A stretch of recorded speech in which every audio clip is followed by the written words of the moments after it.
Welcome back to the channel. Today, guys, we're going to be working on relocating the battery to the back of the trunk. I just went ahead and took some time lapses of me working on my new mount that I bought. It was off of Amazon, and it's a pretty generic aluminum, mount, and it's has a tray and everything that I'll have to mount in the trunk there. But following Andy Cruz, I love him, love his videos. Highly recommend checking him out. He is very, very smart guy compared to me. But I started looking through, I've been watching his videos for a couple years now, and one of the things that he had was this 250 amp, circuit breaker for his battery. And I always thought that was really neat to have just something like this. It's not just a big, fuse or anything like that. It's super simple the way it works, and I like that it's just all kind of self-contained and everything. And he actually did this same battery holder in his video, and he mounted it kind of in this general vicinity. I don't exactly remember how, but he did the same thing where he mounted this unit on somewhere in this bracket, and he did he tapped it and dyed it. Guys, I'm horrible at tapping and dyeing, so I tried, and basically I'm missing one of the pieces in this little set, which, because I bought it, years and years and years ago, and probably used it incorrectly. 30 years ago when I bought this thing. Not really, but probably quite a few years ago. And then tried using the 1/4-20 because I do a lot of woodworking projects. It's one of my businesses that I do, and I use a lot of 1/4-20 hardware for a lot of that stuff. So I had that readily available, but the holes were like a little too big, and I tried using my drill instead of trying to cut it by hand. It just really wasn't working. So ended up basically just going through, cutting a lot of this stuff out on the drill press and making some things bigger to just fit some hardware that I had, which is some 5/16 hardware, 5/16 to 18 if you're really curious. And I just used, I think they're about an inch and a half. And just kind of walled everything out. It's all nice and mounted. It doesn't need to be exactly the strongest thing in the world, even though it is obviously pretty solid. Looking pretty good. I did over torque this side, so we lost the plastic, so I just found a washer that I had and I just put it on there just to hold it. But it's going to be in the trunk, and it's going to have some wires, I think, going to it. So to be honest, I'm not too worried about that for now. Of spending another $20 on this, I think I'll just leave it as is for now, especially because I think it'll sit in the car like that, so like you really won't even see it. Another thing I know that people might ask about is running different metals on top of each other. Yes, this is aluminum. Yes, this is steel. Is that going to fuse together over time? I'm sure it will. I think it would take many, many, many years for that to happen. And at the end of the day, if that were to happen even faster than I would expect it to, then I could always just replace this piece, or just get a whole new battery mount. I think by the time it would do that, I'd probably, it'd be a long time in the future. So I'm really honestly not worried about it at all. And I'm also not worried about having the heads of the bolts here stick out just a little bit. I know it won't be perfectly 100% flat up against the battery, but I think we're going to be so close and tight and everything. And based on how my old battery was not secured at all, I think this will just be fine. I really do. So not worried about that. It's I think it looks good right here. I do like that, just being able to have everything right here, especially whenever I don't drive the car. I can just go to my trunk, hit that. And the reason I want to keep this in my trunk is to kind of hide it. That way, if I'm not going to be driving the car for a while, one, I can get rid of all the phantom draws. That's why I'm doing the electrical system, because it's just tons of issues. And by doing this, if I'm not going to drive the car, that means somebody hopefully shouldn't be able to try and start it or anything. Or even pop start it or anything, because it's manual. You could always do that if you really wanted to. If it doesn't have battery, then it should really help negate some of those issues. So and then for the winter and everything, I can just pop that.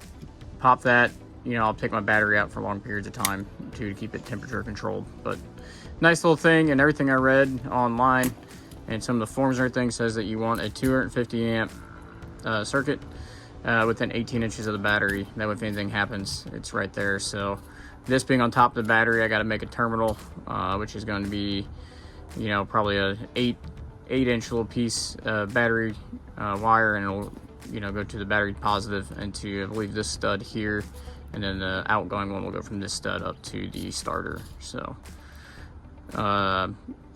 pretty easy. I think if I could tap and die, it'd be even better, but I just can't. Oh man, gotta practice. So thought this would be a good piece to practice on, and I thought I would get it, but obviously not. So anyway, I'm so happy with this, but we're gonna go in. I'll probably put you on the time lapse and make a couple battery terminals for the next part of this video, and we're gonna make a couple little cables. It's pretty simple. I'll go in depth on one, and the rest I'll just do with time lapse on. So we'll update you in a minute. As we are back to the battery terminal installation, battery terminal, battery leads, cables, whatever you're gonna call them. So this is the wire that I bought. I bought this off of, pretty sure it's Amazon. 0 gauge wire. It goes down to -20 degrees Celsius to 80 degrees Celsius. So should be good there. It's 0 gauge. The company brand is Gear It. Ground stranded wire. I'm not a wiring guy, so I don't really know what all that means, but it seems to be fine. It's definitely, I did my practice piece, and I'll show you that in a minute. Actually turned out good enough to where I'm calling it good and I need to practice. I'll show you guys that in a minute, whether I like it or not. So doing some research on wiring, there's obviously a ton of different variety and quality of wiring. So at least wanted to get the right gauge. It seems like most people run 0 gauge or welding wire. So this is what I found. It seemed pretty decent on the reviews. You know, there's not a ton of insulation on there. This is for reference how much insulation is on there. Jeez. So not horrible, not too bad. What I started off doing making this terminal. So I kind of just took a pencil, and it's just what I had on hand. Marked the ends of the actual, you know, little lead right here, the terminal there. And this is where I don't know the quality, because the fact is, I could just take a pair of scissors and get that sheeting off, and just kind of work it around, get it pretty straight. Just kind of roll it backwards and forwards.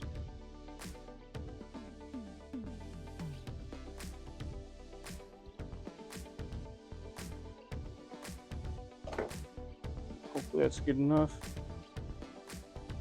Not quite.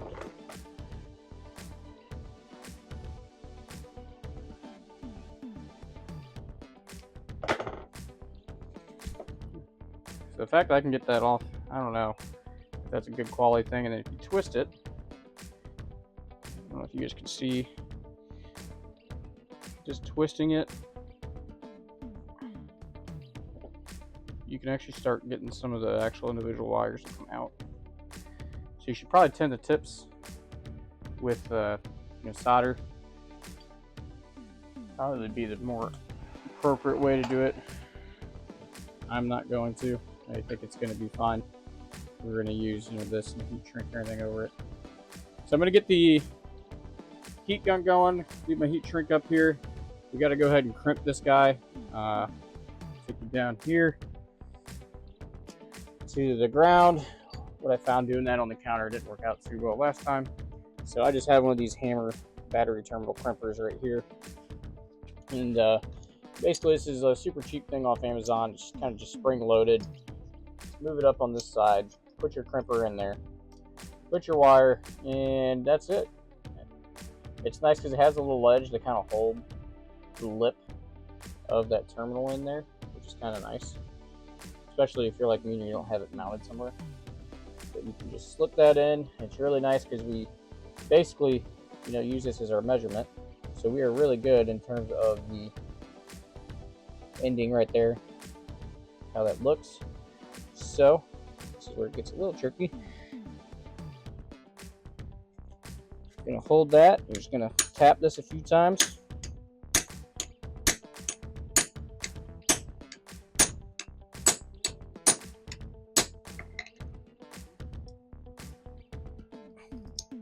There we go. We got a nice crimp. Bring that back up to the heat gun. And I just use my little stubby hammer. It's just right here, make it easy. See, we got a nice big crimp there. We're just gonna wrangle it. And we got our heat shrinking tubing. Heat shrink that came in a kit. I also just bought a kit for some generic battery terminals and some heat shrink tube.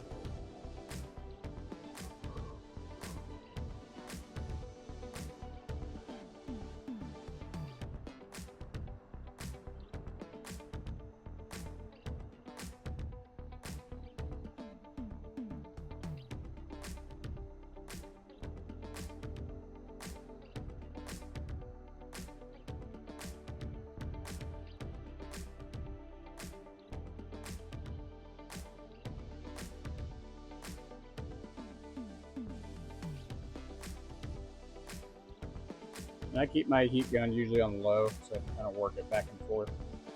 I've done, notice when I do it on high, if I'm not paying attention, I'll end up melting stuff pretty quickly.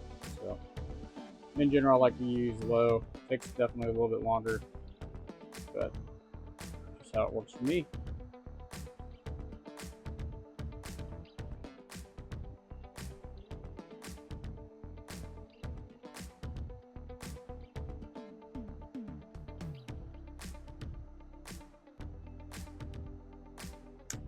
All right, and that's it. Not much to it. That is a nice battery terminal. You'll notice I'm only doing one end. I don't know. This one's going to go on our battery, and then the rest of that's going to run up to the car to the front. I don't know how long that is, so we need to figure that out before we do this terminal in here. But we have a few other things that we're going to be doing. So I'm going to take you out to the front of the car. We'll show you kind of where we're at and some of the other things that we got involved for our battery system. So here we are in the trunk of the car, and you can see we got a couple other things laid out. So let me show you guys what we've been up to. We also, you guys saw me work with this in terms of getting this amp, this 250 amp fuse installed on our battery tray here. I've not hard mounted the battery tray. We'll have to end up doing that. It's not a big deal. This was my first battery terminal that I made. I just made it 1 foot. The positive should be over here on this side, so I wanted to just have enough room. We're probably going to end up looping it something kind of like that. It's just kind of hard to hold here with one hand at the moment. Yes, I have water in here. It's going to rain like crazy, and I don't exactly have a good gasket, so that'll also have to get redone. From there, this fuse here, we have it connected. We'll be going off of this leg here, actually, sorry, right here, and that's going to be the terminal that we just made, and it's going to run outside the car. So a lot of people run it inside the car. I don't think it really matters. I'm going to be doing, one sec, Joe. I'm going to be doing outside of the car. After looking around, doing NHRA rules, they recommend outside the car. I don't really plan on racing my car at all, really, but if they're recommending it for that, it's probably for a safety reason, especially these old cars. So I'm going to do that. I also have subframe connectors, so I'm going to be running it on the inside of these subframe connectors, and I'm planning on using these, which are almost the exact same width as our S6A lines. These little clips here should be able to hold our battery cable. From there, I'm going to be looking at doing a remote mount battery post mount, kind of almost up in the stock location, and that is so I can go ahead and if I ever need to jump it or ever just need to test my battery, anything like that, we have it very, very readily accessible when you're opening the hood or you're opening the trunk. But regardless, those are really nice big terminals there. I like that. Keep it up kind of in the stock location. And this came as a kit, so it comes with that nice bracket, some heat shrink tubing, which is entirely way too big. That's massive. It came with these little terminal connectors here, which can go on the underside. I believe it even came with some of these cables. I don't know if I'm going to be using these cables. I think they're 14 gauge when I looked. Oh, sorry, no, not 14, 4 gauge. They look decent wiring. but I think I might use my 0 gauge just to stay consistent. That's 4 gauge as well. Haven't decided. I might just go. I got to figure out exactly where we're going to wire that up first before it's side. Came with some wiring loom as well. So tons of nice things there. Really like that. It's going to go look really good on the front of the car. Also in that location, I'm going to be adding some bus bars. I think that would be a really nice touch to have. These bus bars are really neat. I bought a positive and a negative, as you can obviously see. And they're like 3/8 studs, so they're pretty big, which is nice. Because you can actually put things on there. Nice big terminals and everything. They handle 300 amps each. And these are half-inch bolts. Everything looks really nice. And the fact is, you get 6 different terminals that you can put things on. You can always add more. I have more things on there. But I really like these covers, little rubber insulators, and they just go right on top, kind of cover your connectors and everything. So I'm somehow going to put all this up in the front of the car next to the original battery location. I haven't really exactly decided yet, but that's all going to happen on the front. So on the back of the car, what do we need to do? In the back of the car, we need to figure out a good ground, which I don't know where I'm going to ground yet. Off the battery, should be right around in this area. And I got to find a good spot to run the battery cable positive through. So I'm probably going to go through the quarter drop off there and then mount it up through the subframe connectors. So I'm going to play around with that, and I'll update you guys after. Getting back onto the battery relocation to the trunk here, guys, you can see where we're at. So we went ahead and added this really nice loom that's red from Alex Tech. This is off of Amazon. It's 1/2 inch and it fits battery cables perfectly, as I just found out. So I went ahead and did all that. I wanted to, obviously loom all this up, and I saw the red there. I thought it'd be kind of cool, just because universally red is a positive, even though it's a giant red cable. But I don't know, I thought it'd be kind of cool. Yeah. So what I just did off camera. Oh man, it's pretty disgusting, some of the angles and stuff I was in.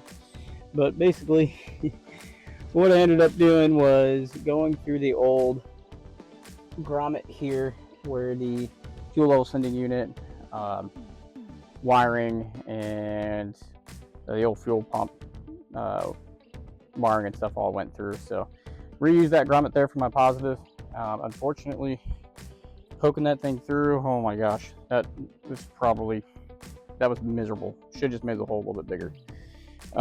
It messed up on my wire sleeve there, so I'm just gonna cut another piece, which I already did. I'm gonna cut that off, and then it really stinks because that's right where it's gonna go in the battery terminal. So I really spent quite a bit of time the other day just trying to make this all look nice and neat, and I was planning on heat shrink tubing it, but I wanted to wait until the very end just in case anything happens and make sure that all this actually works. But man, trying to poke this through the grommet there, just shredded it. I got a really small flathead screwdriver, and that was basically the only way I could poke it through there and pull it from the opposing side. So here's just their little piece. We're just going to throw it on there, kind of cover that up, at least make it look somewhat consistent. And then after I know everything works, I'm going to go back in and I'll end up heat shrinking the ends of this wiring loom so it's not frayed, at least on this end for sure, on all the ends. So I'll put some red heat shrink right here, right here, right there, really tie it up, make it all look really, really nice and neat and professional, even though we don't have a battery on there. So I'm gonna go ahead and hit that. So I believe, based on how this battery holder kind of works, I believe the positive is going to be right here. So I wanted to have just kind of a short fuse or lead here to just kind of plug on in, but have enough room to where I can probably loop it around or do whatever. I'd almost rather it be on this side instead of running this this one all the way up to the front of the car, but I don't actually mind it because kind of running it right here is going to be nice, and leaving plenty of room right here. Looks like it should kind of be there. I have a 16-gallon tank, so I'm actually planning on making a false floor down the road. Planning on making a false floor down the road anyway, so all this wiring and everything will live underneath that false floor. So not too bad. I got the rest of my wiring here for the positive battery terminal, and I'm going to run that up to the starter right now. I'm just planning right now to zip tie it up and out of the way, just to get the car wired up, make sure it turns over, make sure everything's right. Once I know it's right, I'm going to do a more permanent solution, and that's when I'll come in. I think I'm going to try and see if I have extra of these like 6AN holders here, and see if you know, I can actually mount those. The only thing with that is I got to find I really want to rib nut them on so they can be removable, and I'd have to find something that'll match this thread pitch here, or even just use the top piece here versus this, you know, the bottom piece that's not exactly flat, or something. I don't know. I haven't figured that out yet, so I'll cross that bridge when I get there. But for right now, it's just zip ties. One of the other things I don't really know is when you're rewiring, and I want to add these, you know, external remote mount battery terminals up to the front. Obviously, the best way to do that would be to run a dedicated battery line to the positive there, and then you just ground the ground wherever, you know, whatever.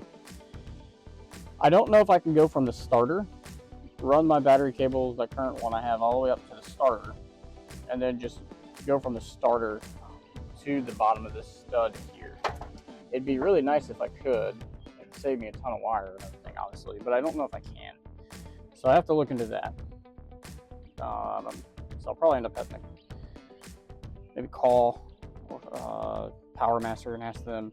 I'm not entirely sure. Do some research online. I asked around on the Mustang forum and didn't really get any good answers, so we'll have to figure that one out. But for now, the way that we're going to run it, we're going to end up running this guy real quick off camera. I'm just going to run all this cable all the way up to the front. I'm just going to zip tie it up and out of the way, and then I will come back and we'll hit a ground. I have a grounding cable that's already made from the car, and it's a good ground cable. It's just right here, so we'll go ahead and use this grounding cable. Nothing wrong with it. It's nice. It's good wire. It's new. Everything's fine with it, so we'll use this one. And then the battery tray, I'm actually not even going to hard mount it yet until I can get in here, actually put the battery in, make sure everything is happy, and then at that point I'll hard mount it, and I'm probably going to use rib nuts again here, somewhere where it's nice and level. It's not quite 100% anywhere I put it. Right there is, but then I fear I'm going to be really close to that with the battery terminal, like Andy was on his video, so I'd rather take it this way a little bit more. But I still want to have room for, you know, get in here and service the lights or anything I may need to do. I was even thinking that I could build a floor and really tuck it over there would be like freaking awesome. If I just welded on a floor or something here, or even just made, you know, a piece of wood that this would mount to, but then it's not really hard mounted to the car. So I just don't quite know. We're gonna figure that out. For right now, for the purposes of what we're doing, we're just trying to get the car, you know, turned over, check out the electronics, make sure everything's good, and that we wired some of these things correct. Troubleshoot that, and then we'll come back and we'll fine tune some things. So awesome. Let me get to it and run the wiring here. It's not going to be fun, so I'm not even going to time lapse that or anything, and I'll update you guys after. All right, guys, this is for the ground on the Mustang. So I went ahead and cleaned up the nut there and bolt, and then all I had to do is just make this hole a little bit bigger on the battery terminal itself. You go up here. Where is it?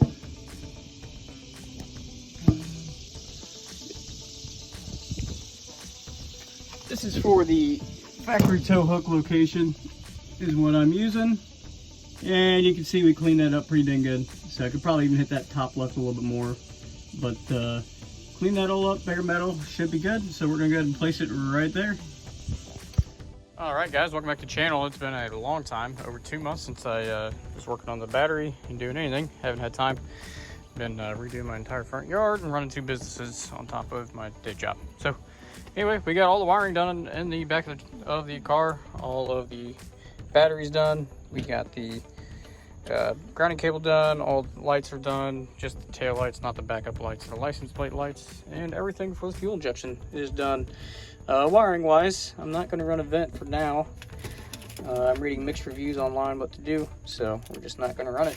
But pending all the trash pickup, we got it all nice and pretty clean. Really happy with it all. We're going to start moving towards the front of the car.